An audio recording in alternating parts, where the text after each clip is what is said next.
I am Rachel Hedman, and I am a storyteller that grew up in Wisconsin of the United States, but then moved a little bit later to California and finally in Utah, still of the United States.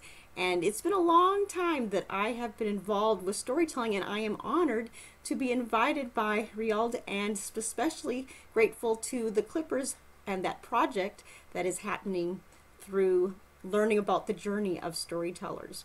So what was my journey? People do ask me a lot because they look at me, they look at how young I look. Of course, through time I get older and older. But I actually started officially when I knew what storytelling was. It was a word that actually popped out for me, was in my sophomore year of high school. So at that time it was 1994, and I had friends who said, "Hey, Rachel, you need to do something. You're really animated. You need to do something with that." And they were my theater friends. So I listened to them. They were involved with forensics, a public speaking contest. So I looked at the different categories there, and the one that caught my attention the most was storytelling. And the reason it caught my attention was it was the only one I didn't have to memorize for. I really didn't like memorizing. My friends could memorize, do wonderful plays, but for me, no. And I was excited to try that out. But in order to do so, I had to sign up for a time to meet with the coach and just get a one-on-one, get a sense of who I was as a performer. So I went to the library. And at the library, I looked in the different sections, and the folktale fairy tale section drew me in the most. And there was an African story called Big Kio, Little Kio. And later on in life, I learned that it came more from southern Africa, since obviously that's a huge continent.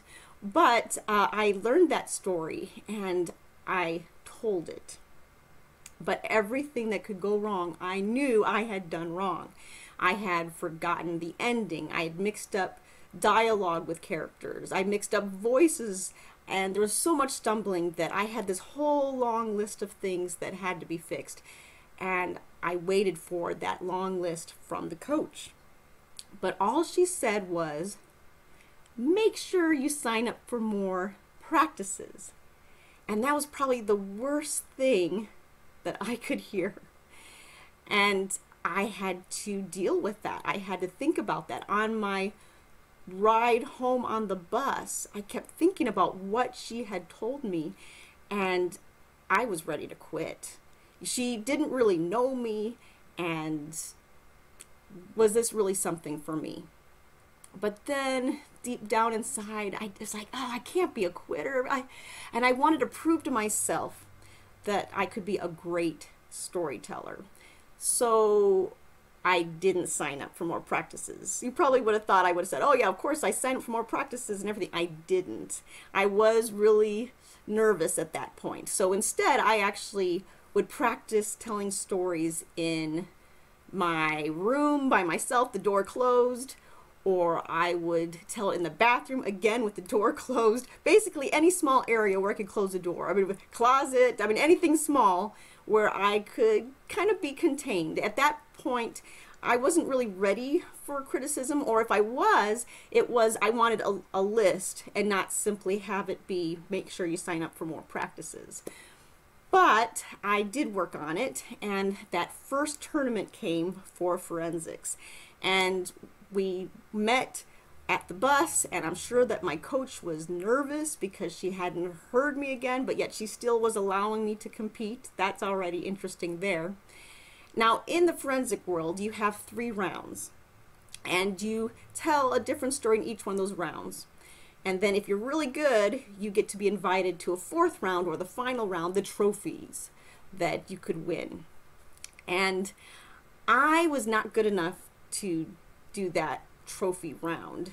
When you're new, you're not expecting that. In fact, how it scores is the lowest score, the better. You don't want a high score, you want a low score. So if there were, let's say, 10 people in the room, the top ones would get a 1 or a 2 or 3, 4, 5. It can only be given that way, and then everyone else get 5. So you want the pennies, not the nickels, is what we usually would say. And if you're new, you usually get 3 5s. when I got on the bus to get my scores, my coach said, Parkinson, because that was my last name at the time. Parkinson, you got a 3, 3, and a 4. I want to hear this story. So I told that big heel, little keel story again.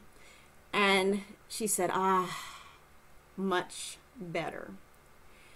And that was really what I needed to hear to keep going. And I kept getting better and better. And by my senior year in high school, I ended up getting 5th in state in Wisconsin for storytelling.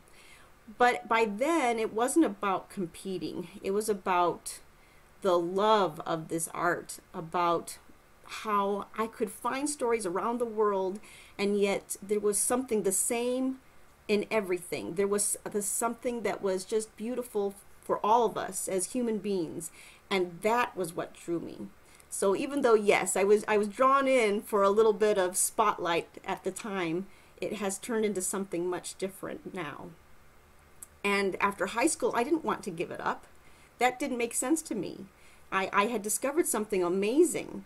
And luckily, I had really supportive parents. You know, sometimes when parents realize that their kids are looking into the arts in any way whatsoever, they kind of have a, oh, that's nice, and kind of a smile and nod and not really wanting that.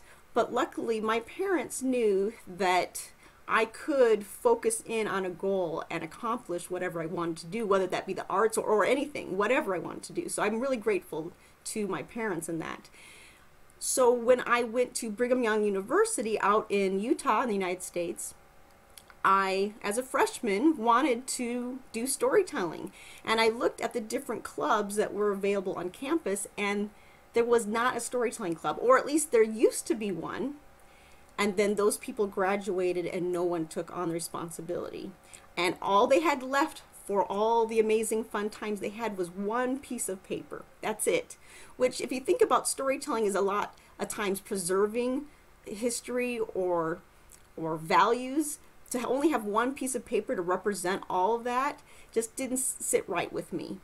But at least it was something. And I was able to look at that one piece of paper and come up with a new charter or policies or rules, you might say, for the BYU Storytelling Club. But we didn't have members yet. I had to go and get them. And on campus, there was a place that was known as the Gauntlet. The Gauntlet was where if you walked down it, people would just give you flyers, whether you wanted them or not. And I had to be part of that gauntlet. I had to be one of those people handing out flyers to somehow get people to join this new club. Well, while I was doing that, there was one of the students there who just dropped her backpack, and she was rummaging through her backpack and was pulling out a paper, and she was writing down frantically, and it was right there near in front of me, and I'm like, oh, can I help you? It looks like you need something. He's like, no, there's this club that's starting, this storytelling club. I'm just writing down the details. And I said, well, I'm actually the one starting it. I could tell you more. And her name, Joanna Huffaker, she actually turned out to be my vice president, a very strong, wonderful member of that club, and great, great memories. And we grew as a club, and we had always somewhere to perform. It was crazy. We were so new, and yet it seemed like the whole world knew we existed. We would tell stories with the dorms. We would tell stories for any kind of festival you can think of. We got phone calls or emails from libraries and schools, and it was just amazing. We were always busy. We met weekly. We had to keep up with all the requests anyway, and it built up my repertoire. And that's what I love about at the beginning of storytelling, is that you don't have to figure out your specialty at the beginning. The more that you can just pull in of different genres, different types, and just test them out, whether or not you think you'll like them, the better. So because of that, I feel like my first 7 years of storytelling, they were my apprenticeship times. And I think every performer, every storyteller needs that apprenticeship time where there's not the pressure of you're going to be paid for doing this. It's more the pressure of exploring and finding who you are, that identity as that artist. So I did a lot of it there. But once I graduated from BYU, and I studied, by the way, communications marketing with a business minor, Then I could go on the professional side of things.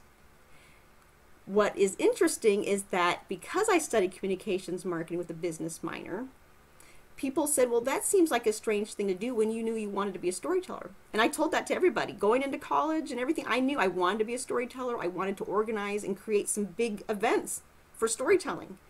But in order to do so, I didn't want to study at that moment the art. I wanted to understand the business side of things, because that was going to lay the foundation to have it happen. Because too many times we hear about artists and they're struggling, and I didn't want to be one of those. I wanted to be able to build something and have it succeed.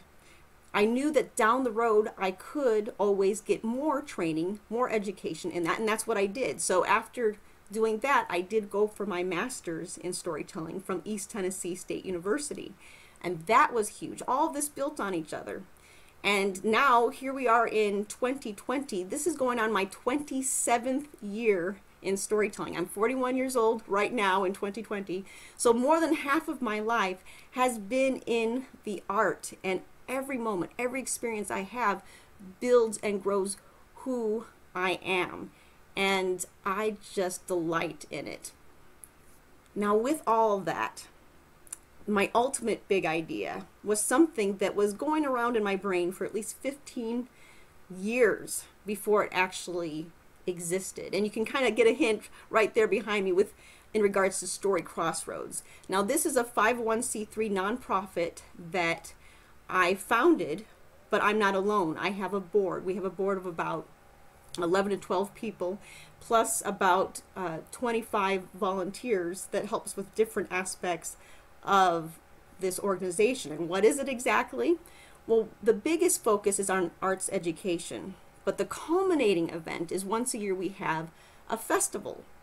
And one day I wanted it to be more of an Olympic level, and we are still working on that. So this is 2020. By 2030, we plan on having an Olympic level event, so that once every 4 years we would have a 6-day event where each of the 6 major continents are represented. There would be a state-of-the-art address broadcasted to the world, connected through different universities and colleges and schools and libraries, all broadcasted out. And then we would also have a call for academic papers involving oral storytelling, and we'd celebrate it during that time, as well as your traditional things like the performances and workshops of that. And we'd have old world and new world of storytelling. So super huge, super big.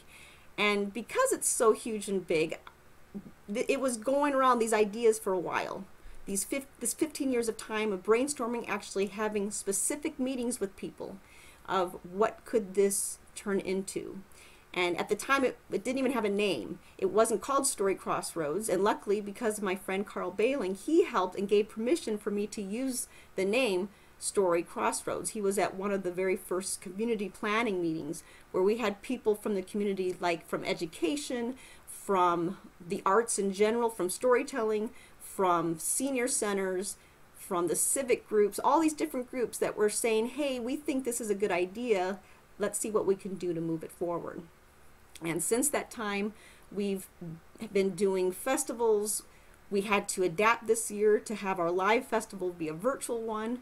But next year in 2021, we plan on having a hybrid version so we can still have the live and the virtual aspects of it. And we've been delving into memberships. We've been delving into online storytelling courses that will soon launch called Story Crossroads Academy. It just keeps getting bigger and bigger. And why? You might think, why do you have to get it that big?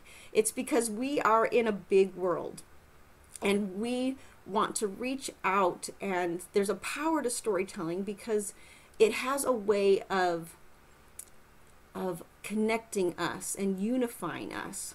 In a world where we feel like we're being divided all the time, we need more and more things to bring us together. That is why I'm so driven with it all the time. And yes, there's my individual storytelling, and I still work on it. My specialty now is would be adoption folktales from around the world. Someday, I want to have an adoption folktale from every country in the world, or at least the major countries that are really huge into adoption. For sure, that is a personal goal. And I want to get that out there. I want to perform it. I want to publish it. that's what I plan on doing, because that also is very dear to my heart. My husband and I, we have adopted 3 kids through foster care, and it's just been wonderful to build our family that way, and it's been wonderful to build stories that way, connected to that, to my family. So I have much to still do on my journey, so many plans, and again, very honored to be part of this project, and I can't wait to hear more journeys from all of you.